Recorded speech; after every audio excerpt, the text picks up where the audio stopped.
Hi guys, and welcome back to the channel, where today we're going to explore some of the fundamental principles of schema therapy, specifically how our personality develops over time. We're also going to talk about how we can begin to understand, accept, and even change those patterns of behavior that shape how we live, how we love, and how we relate to the people around us. We're going to look at 4 major influences on personality development: our temperament, our unmet emotional needs, our attachment styles, and perhaps the most influential of all, the environment we grow up in. We'll explore how all of these forces interact and lead to the formation of our own internal parts, using modes of behavior that guide our thoughts, our feelings, and our actions. Then we'll bring in the principles of dialectical behavior therapy to show exactly how DBT skills can help us to respond to those parts of ourselves with compassion and curiosity. So if you're ready to get into it, let's begin with our temperament.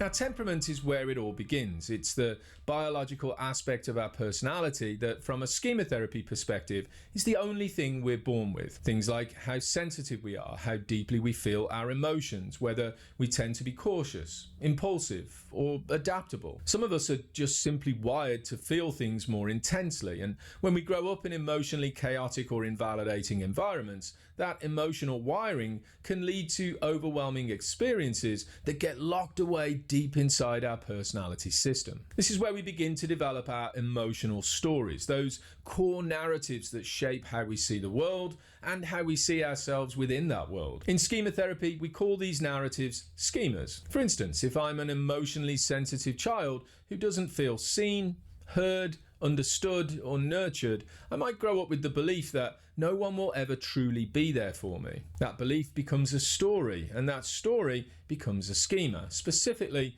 a schema of abandonment. But here's the thing, it's really important to understand that our temperament does not provide our destiny. It simply filters how we experience the world around us. It doesn't lock us into a predetermined, unchangeable path. The outcome of our lives is not a fixed thing. And as we begin to understand these things, let's move on to what we call our unmet emotional needs.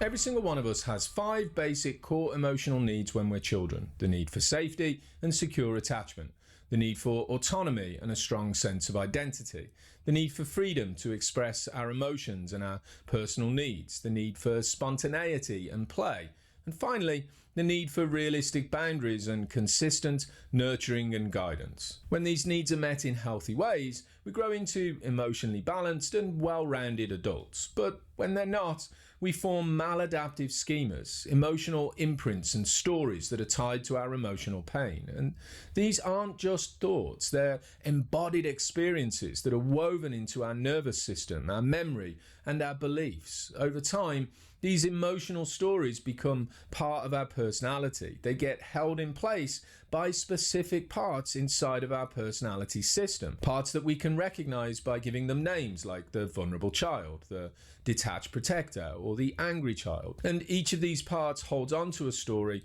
for a very specific reason, usually one that's tied to protection. So next, let's take a look at how all of this connects with the formation of our attachment style.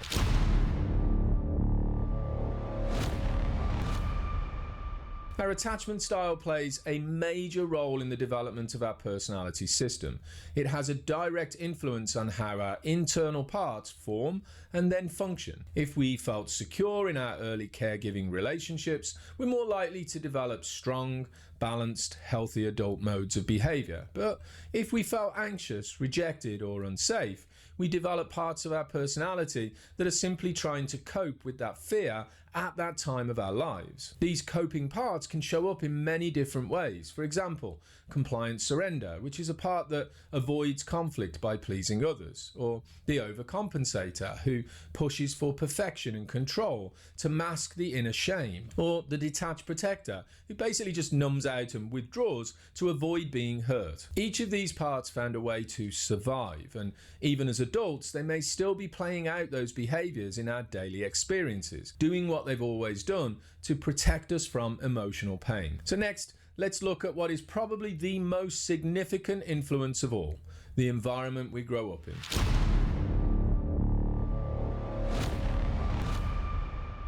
Our environment is absolutely everything. Our school, our friends, our family dynamics, our culture, and our exposure to traumatic experiences or stress. All of these things either reinforce or challenge the schemas that we develop in our childhood. For example, let's say I grow up with the belief that I don't belong. That would be a schema of social isolation. Then I go to school and I get bullied. This belief now gets reinforced, it gets confirmed, and now it doesn't just feel like a belief, it feels like a fact. But let's just say that someone, a teacher, a coach, or a mentor, steps in and sees me, validates my experience, and treats me with compassion. This moment can begin to shift the story. It can challenge the schema and it can start to loosen its grip. Our environment can often reflect back who we think we are. It's a psychological mirror, what we call a confirmation bias. When the world confirms our emotional wounds, we adapt and we survive. But when it challenges those stories in healthy ways,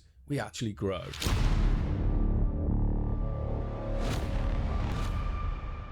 Schema therapy views our personality as a system of modes. Each mode is a different part of us that gets activated by emotional triggers. And inside of this philosophy, there are 4 different types of modes. First, there are the child modes, things like the vulnerable child, the angry child, or even the entitled child. Then there are coping modes, things like the detached protector, the perfectionistic overcompensator, or the attention seeker. We also have what we call our critical modes, like the punitive critic or the demanding critic. And finally, there are our healthy modes, like the healthy adult and the playful child. Some of these parts are extremely wise. They help us to live according to our values and allow us to be the person we want to be in the areas of life that matter most to us. Then there are parts of us that are wounded. They learn to cope with pain in ways that once made sense but no longer serves us today. The thing to remember is that each and every part of us has a purpose. It's not about getting rid of them. It's about accepting them and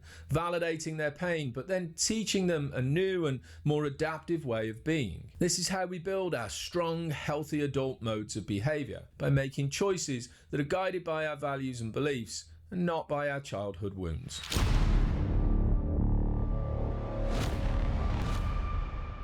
At the heart of all the healing we're trying to bring into our system lies one thing: unconditional self-acceptance. Every single part of our personality, even the ones we wish would go away at times, exist to protect us. The detached protector is scared. The angry child is desperate to be heard. The overcompensator is hiding from the deep shame that sits within our system. These are not character defects. They are survival strategies. At one point, they actually worked. And our healing starts when we can say to these parts that we see them, that we understand exactly where they're coming from, and then we're going to teach them how to be healthy versions of themselves. This is what unconditional self-acceptance looks like. It's about recognizing that there's no such thing as a bad part, just parts that haven't yet been seen, parts that haven't been heard, and even parts that haven't been helped to see things from a more effective point of view.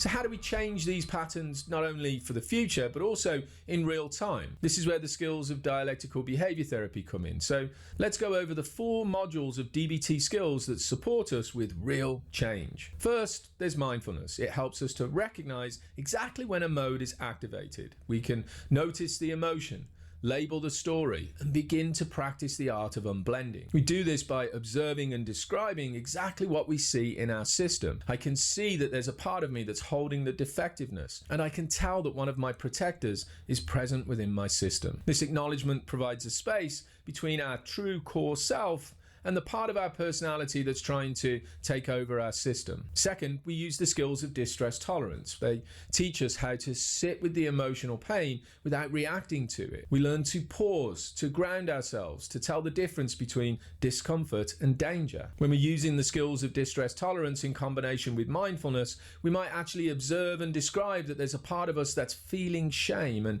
educate this part that we can actually be with these emotions without running away from it every single time. Third, we use the skills of emotion regulation. This helps to reduce emotional intensity and shift the way we view our stories. Using the skills of mindfulness, distress tolerance, and emotion regulation means that we can honor the part of our personality that's holding on to anger by recognizing its presence in our system, but still responding with kindness, curiosity, and compassion. And finally, there's interpersonal effectiveness. These skills help us to speak clearly, ask for what it is we want and need, and set boundaries that reflect our true core values. We learn to express ourselves without collapsing or exploding, and with time, these tools show our parts that safety is possible, connection is real, and change is actually achievable.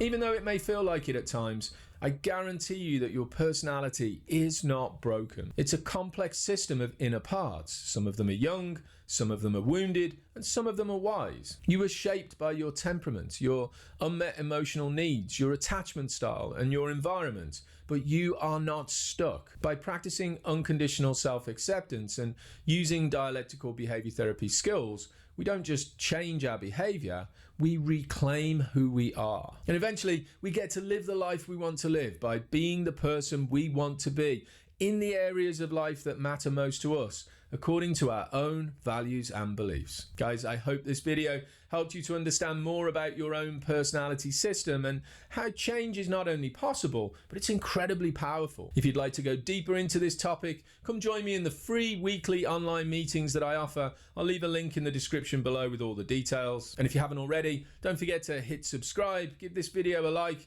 and turn on notifications so you don't miss anything from me and the Liberation Place. Thanks for watching. Take care, be safe, and be well.